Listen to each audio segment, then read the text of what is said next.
আসসালামু আলাইকুম, সবাই কেমন আছেন? আশা করছি সবাই ভালো আছেন। আমরাও আল্লাহর রহমতে ভালো আছি। মিনারা সিদ্দিকী ব্লগে আপনাদের সবাইকে স্বাগতম জানিয়ে আজকের ভিডিওটা শুরু করলাম। সকালবেলা এখানে সবাই মিলে একসাথে নাস্তা খেতে বসলাম। আজকে জুনাইদের বাবাও বাড়িতে ছিল। এটা হাঁসের মাংস দিয়ে রুটি বানিয়ে দিছে মা, সেটা খাচ্ছি। আর তসিবের মা হাঁসের মাংস রান্না করছে, সেটা দিয়ে গেল। ভাবলাম এটা এখনই নাস্তায় খেয়ে ফেলাই। আলহামদুলিল্লাহ অনেক মজা ছিল। তার হাঁসের মাংসটা কালারটা যেমন সুন্দর, রান্নাটাও অনেক মজা হয়েছিল। আর এদিকে আমি ডাল বসাই দিছি। গরুর মাংস নিয়ে আসছিল। আর এই ফ্যানটা এখানে অনেক ময়লা হয়েছে, খোলা যাইতেছিল না, তাই এটা পরিষ্কার করতে পারতেছি না। তারপর জুনাইদের বাবাকে দিয়ে এটা খুলে রাখলাম। এখন এটা মা পরিষ্কার করে নেবে। আর আমি এই তো এখানে ডাইনিং টেবিলটা, এগুলো টুকিটাকি ঘর তোর যেটা এলোমেলো হয়ে আছে সবগুলো এখন গুছিয়ে নিব।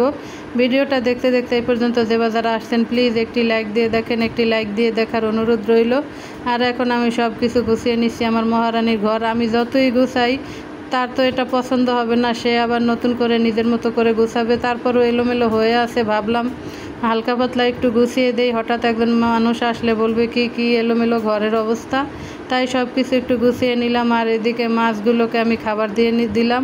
আর প্রতিদিনের মতোই তো মাছকে খাবার দিয়ে তারপর আমি বসে বসে দেখি কিভাবে খায়। আজকেও ব্যতিক্রম না, আজকেও সেভাবে দেখতেছি। তারপরে তো হালকা পাতলা করে সব ক্লিন করে এখন রান্নাঘরে আসলাম। গরুর মাংস ধুয়ে নিছি, ডাল রান্না হয়ে গেছে। শাক গিফট করছে একজনের, সেই শাক কেটে নিব এখন। আর এখানে আমি গরুর মাংস আজকে কষিয়ে রান্না করব। চুলায় কড়াইয়ে তেল, পেঁয়াজ, গরম মশলা এগুলো ভেজে নিছি। এখন আদা রসুন দিয়ে একে একে সব রকমের মশলা দিয়ে দিব, দিয়ে তারপরে কষিয়ে রান্না করব। আমার মায়ের হাতে মাখা গরুর মাংস রান্না কিন্তু আমার অনেক পছন্দ। মা ফ্যান পরিষ্কার করতেছে, তাই ভাবলাম মাকে আর কষ্ট করাবো না, আমি একা একা রান্না করি। আমি রান্না করলে আবার আমার মহারানী, আমার ছেলে, ওরা পছন্দ করে। সবার মায়ের হাতের রান্না সবার কাছে অনেক স্পেশাল হয়। আমার মায়েরটা আমার স্পেশাল, আর আমারটা আমার ছেলে মেয়ের স্পেশাল। এই তো মশলা কষানো হয়ে গেছে, এখন মাংসগুলো দিয়ে দিলাম।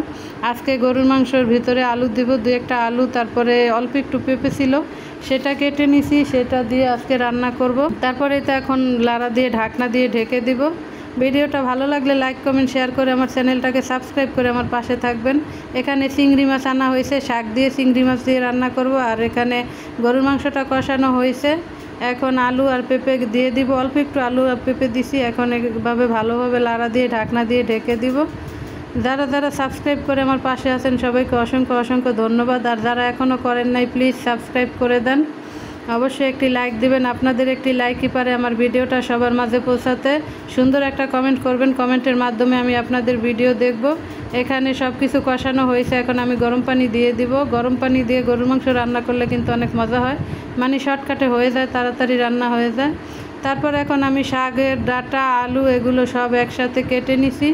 এগুলো এখন অনেকবার করে ভালোভাবে ধুয়ে নিব, যেহেতু শাকের ভিতরে একটু বালু থাকে, তাই আমি এখন ভালোভাবে ধুয়ে নিব। আর আমি শাক রান্না করলে করি কি, ডাঁটা আলু যেটাই দেই এটা আলাদা রাখি, সেটা আলাদা সিদ্ধ করে তারপরে শাকটা রান্না করি। তাহলে কি হয়, শাকটা ওভার কুক হয় না, সবুজ কালার থাকে, আর স্বাদটাও নষ্ট হয় না। আর এখানে আমার কিউটি বেবি চলে আসতে, সে এখন আমার কোলে উঠবে। তাকে কোলে নিয়ে এখন আমি শাকের ডাঁটাগুলো ধুয়ে নিব, শাকগুলো ধুয়ে নিব। আর এই তো এখন আবারও ভালোভাবে ধুয়ে নিচ্ছি। এখন ধোয়া হয়েছে, সবগুলো তুলে রাখতেছি। তারপরে এগুলো আগে সিদ্ধ করব, তারপরে পরে শাকটা রান্না করব। কিটু বেবিকে কোলে নিয়েই আমার অনেক কাজ করতে হয়। আর এখন এই তো শাকটা এখানে ভিজিয়ে রাখবো 2-3 মিনিট, বালুটা নিচে ঝরে গেলে তারপরে শাকটা ভালোভাবে ধুয়ে নিব। আর সে দেখেন কত বড় পুতুল নিয়ে আসছে, এটা সে তুলতে পারতেছে না, আমাকে বললো তুলে দাও। আমি যেই তুলে দিছি সে এক দৌড়ে ঘরে গিয়ে সে এখন সোফার উপরে এটা নিয়ে শুয়ে আছে। তার যখন যেটা মনে চায় সে সেটাই করে। আর এই তো আমার মহারানীর ঘরটা, মহারানী একটু গুছাইছে, আর আমার ছেলেকে খাবার দিয়ে দিছি। আর এই তো এখন বিছানার চাদর পাল্টাইছে দোনো রুমের। আর সে বললাম না, বাড়িতে থাকলে টুকিটাকি সে অনেক কাজ করতেই থাকে সারাদিন। আর আমিও একটু হাতে হাতে গুছিয়ে দেই তার সাথে। কি করব, আমার গুছানো তার পছন্দ না হলেও আমি মাঝে মাঝে করে দেই। আর এই তো এখন সবগুলো একে একে গুছিয়ে নিব। এইদিকে রান্না বসাইছি, এইদিকে ঘরের কাজ করছি। এভাবেই কাজ করলে তাড়াতাড়ি হয়ে যায়, কাজটা সহজ হয়ে যায় আমার কাছে মনে হয়। আর আমার মহারানী এখন সব কিছু মুছে রান্নাঘর মুছে ফেলাইছে। আর এই তো চিংড়ি মাছ দিয়ে শাক, গরুর মাংস রান্না, ডাল ভাত। আর আমার মা চাদর পাল্টানোর সাথে সাথে সে অনেকগুলো কাপড় চোপড় ধুয়ে ফেলাইছে। আমরা এখন সবাই মিলে একসাথে খেতে বসছি আলহামদুলিল্লাহ। বোম্বাই মরিচ গিফট পাইছিলাম, মরিচটা অনেক গ্রাম ছিল। তৃপ্তি সহকারে শাক দিয়ে তারপর গরুর মাংস দিয়ে সবাই মিলে ভাত খাইছি। কিউটি বেবির মাও ছিল। তারপর সন্ধ্যাবেলা জুনাইদের বাবা ডাল পুরি পাঠাইলো, এখানে ডাল ভুনা তারপরে পুরি। এগুলো ডাল ভুনাটা অনেক মজা ছিল। আমাদের এখানে নতুন একটা হোটেল হয়েছে, সেখানে এগুলো বেছে আর সে টেস্ট করানোর জন্য পাঠাইছে। আর এখন চা খেয়ে নিব। চা খেতে খেতে আপনাদের কাছ থেকে বিদায় নিয়ে নিব।